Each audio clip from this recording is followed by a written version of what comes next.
This is my Mark 1 Audi TT 225, and this is a $10 eBay short ram intake.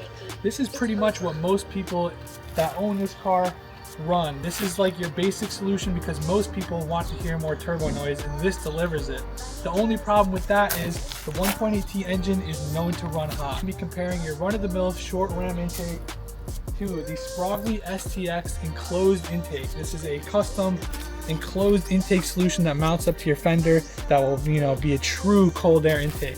We're going to be running logs and we're going to have real data to show which one is the best solution for you. So let's get into the video.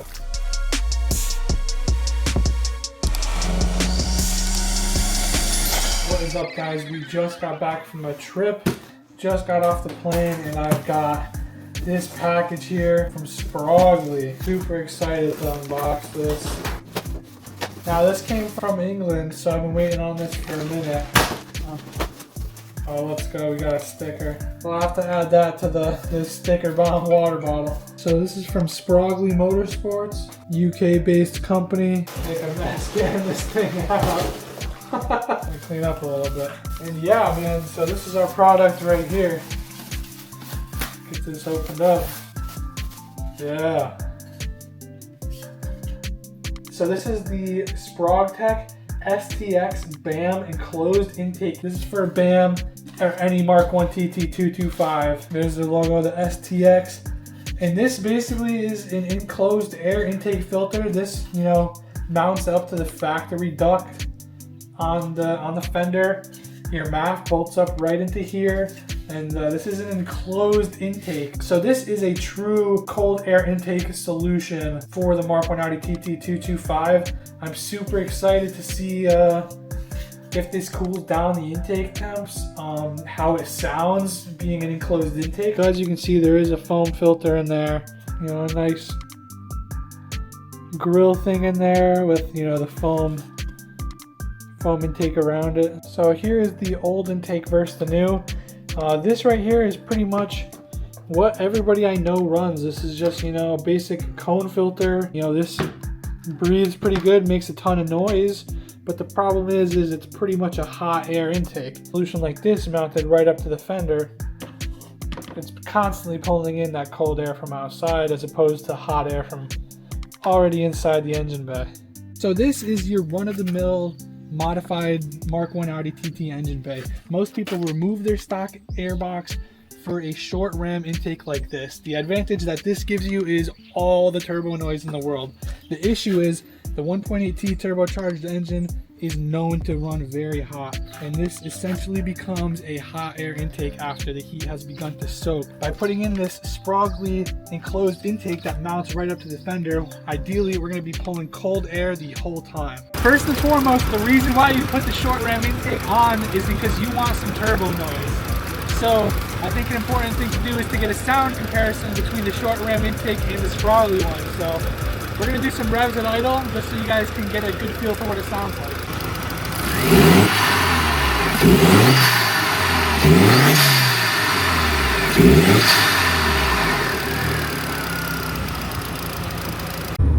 Alright, so we've been driving for 25 minutes and we are at the highway now. So, the engine bay has been at temperature for quite some time. Can the camera maybe see what the fuck this guy is? Holy fuck, brother. Woo! Maybe 20 minutes, 15, 20 minutes. But I told Travis to try and emulate as if we were on a straightaway at a track, because I feel like that type of data is interesting. So right here we're hitting 39C, 42C, 45. A max of about 45C right there for the temperature it is outside.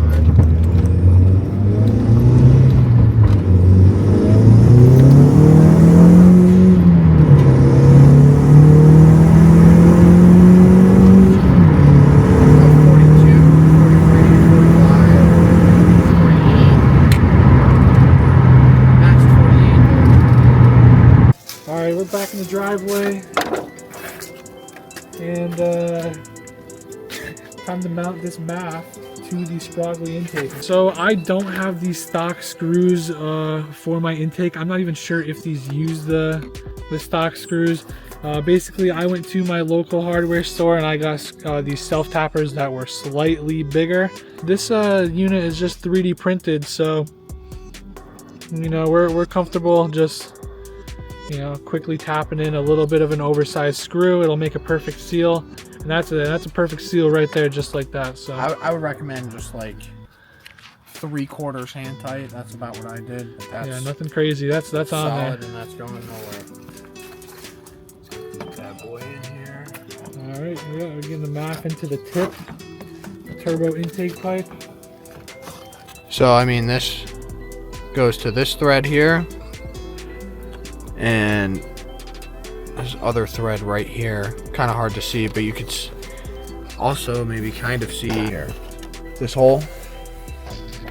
That's where it meets up with. Perfect. The MAF is plugged in. We got the hose clamp on the tip.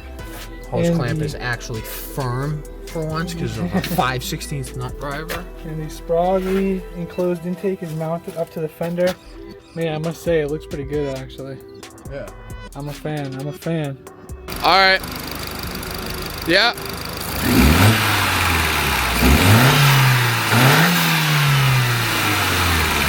Alright, so clearly the intake noise between the short ram and the Sprogley enclosed intake is quite different. From sitting in the cabin of the car, I almost can't hear the diverter valve at all. I'm not hearing the whoosh and ping. So yeah, and now there is an in-between. They do have the short ram intake that comes with like the kind of shield. I know that still makes plenty of noise, so maybe we'll have to get the other intake option and we can compare all three, the temperatures versus the sound for all three.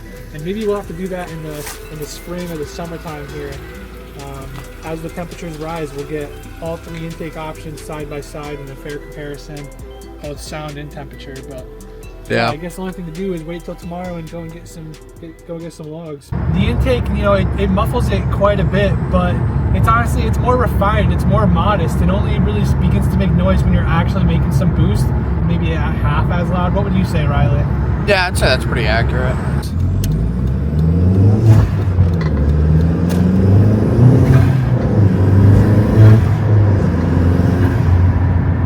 Like that it's a little more refined. Yeah, it sounds a lot better. It's just not as loud, but it's also not as like dirty sounding, if that makes any sense. It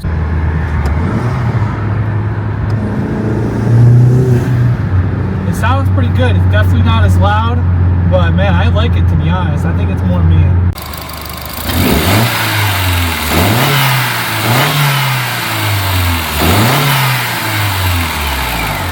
Alright, it's the next day. It's 62 degrees outside right now, so we got at least similar temperatures here for our test. Yes, quite similar. Car's still warming up. Yeah, we're warming the car up. We're driving around for a little bit. Again, like last time, we did about a 25-minute drive just to get everything hot before we started really doing polls. And then we did we went like 10 miles down the highway and then back doing polls. So we're gonna try to replicate it. The temperatures are pretty similar. It's a pretty similar day.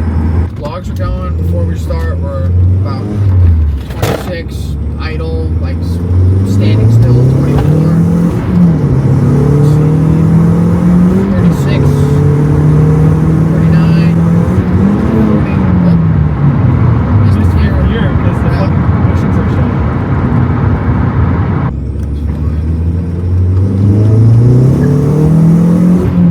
Fucking tires are up there. So we're up to 39, 44, 46, okay. We get 47 there, 48.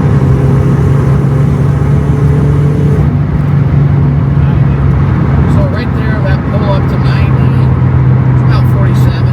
See? What is up, guys? We are on the computer here. We got the logs pulled up.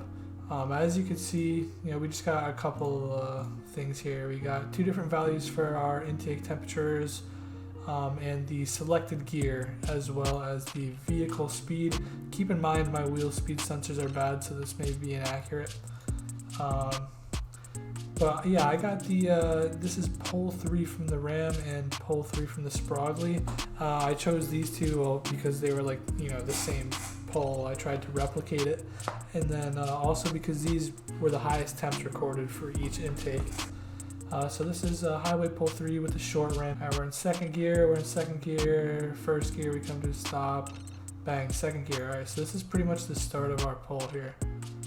And you can see, the vehicle speed begins to increase rapidly, but, keep your eye on these two columns right here. The intake temps rise. We're in fourth gear now, fifth gear now. And I think right here is where we record our highest value. In fourth gear, we see 48 degrees. At around 80 miles an hour, 133 kilometers an hour, whatever. That's 118 degrees Fahrenheit. Alright, now let's go to the Sprogley solution. And again, we got the same stuff here. We got the gear we're in, the intake temperature, and the vehicle speed. So if you guys can recall, the third pull that we had done in each video was this is up that on-ramp when we turn around on the highway. So we're in second gear now, vehicle speed's beginning to rise, intake temperatures are beginning to rise. Third gear, we see 48 with the Sprogley, 48.75. 48.75. That looks to be it. So let's go back to that section. It is at relatively similar vehicle speed. Yeah, it's a difference of a couple kilometers an hour. Yeah, but look at the data here, there's no arguing it, right? The Sprogley does record a higher intake temperature. Now, that's by not even a degree. So I mean, there's so much that could explain this, anything from just the conditions of the day, the temperature outside, how I was driving the car, and the length I was driving the car. I tried to replicate it as good as I could, but we were not recording engine RPM. So that is something to keep in mind. We do not know what the RPM was. So the engine could have been working harder at this moment with the Sprogley intake. But I guess what I'm trying to get at is it seems that when you have a front mount intercooler and you live in New England and you're doing intake temp tests below 60 degrees Fahrenheit.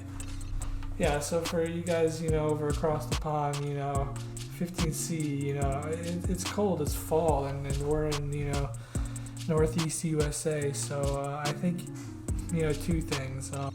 I think in the environment, it really doesn't matter. I think that the day an intake is going to matter is when you're on the track on a hot day, when it's really beginning to soak. I don't think that we beat the car hard enough, and I just think it was too cool of a day for it to heat soak.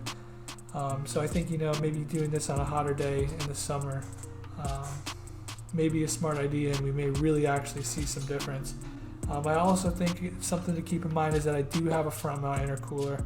Potentially that alone just, puts in so much work and cools it down so much that, the difference is pretty negligible by the time it gets measured. Yeah, the difference in intake temperature kind of seems to be pretty negligible, at least in these conditions with this setup.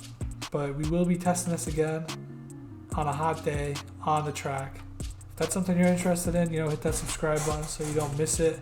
I'm thinking about getting something like this for the summertime when we finally get it on the track. I want to see, I want to test the fully enclosed Sprogley versus the short ram versus something like this with the shield on a hot summer day when we can take it to the track and really get it heat soaking. I think that'll be, a better test. I kind of think, obviously, the conclusion is that there is no conclusion. The results are kind of inconclusive here. So yeah, hit that subscribe button, stick around, and yeah, more to come. With the temperatures dropping as we get into fall here in New England, and with my front mount intercooler, I think for the average person, the difference between a short ram and an enclosed intake is going to be negligible. I think that an enclosed intake like the Sprogley is for, more like a track car application, or if, you just live in a warmer environment and, the intake temps are just high and the engine bay is soaking faster. I think, with my front mount intercooler and just the environment, northeastern USA in the fall time, the difference is pretty negligible. Now, does that mean that I don't recommend the Sprogley intake? No, not at all. I think, overall, having an enclosed intake is a better solution.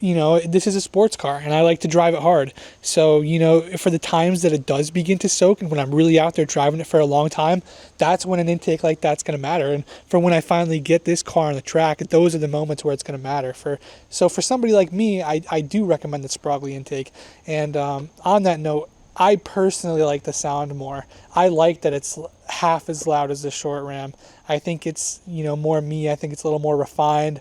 I think it, goes better with the current exhaust I have. I think the levels just make sense with each other. I just, think it's a little more grown up, a little more refined. I like it a little more. You may not. That's personal opinion, and, that's everybody's opinion is different. What people like is different, and that's just the way life is. But at the end of the day, I do still recommend the Sprogley intake. I think it's a great solution. I think it's innovative. I think it's the only one like that on the market. If your Mark 190 TT is a track car, you absolutely need this on your car, no doubt about it. And I think another thing that this video has showed is that, a front mount intercooler, it really works. And if you don't have that on your car, and if you plan on tracking it, modifying it, driving it hard, you also need that. So I think that's the takeaway from this video. I said it already, I do intend to redo this video next summer, and I am going to have that either a Pro Ram or New Speed shielded intake to see, what difference that makes. So we're going to have to get this car on the track 3 times next summer with different intakes. So that should be a lot of fun. Hit that subscribe button if that's something you want to see. We got a lot coming down the pipeline for this car. Me and Riley found a innovative permanent solution for the battery fuse box melting down. That's a very common issue with this car. So if you've had issues like that, hit that subscribe button. That video is coming out next. After that, we have the entire shifter bushing kit. You saw in this video, when I'm beating on the car, sometimes it doesn't like to get into those gears. 5th gear especially, I find. It seems to be worn. So, yeah, we're going to be doing the whole entire, the Diesel Geek shifter bushing kit, the deluxe kit. We also have solid cable ends to go in the engine bay, and we also have a Jack Spania short shifter. So that video is coming up soon. If you're interested in seeing that, hit the subscribe button. Yeah, and on a final note, we are closing in on 500 subscribers here, guys. It's only been a few short months. I just wanted to thank you guys for the support. It really makes me want to keep going with this car. Keep tinkering with it, keep fixing it, and keep trying new things with it even. I've been having a lot of fun. I appreciate all the support. We're definitely trying to grow this channel more. So if you got a buddy you think would be interested, absolutely share some videos around, share them online, leave a comment, leave a like, hit that subscribe button. All of that helps push the channel on the algorithm. Again, I appreciate it a lot. This has been an awesome time, an awesome journey, and this is just the beginning, so stay tuned.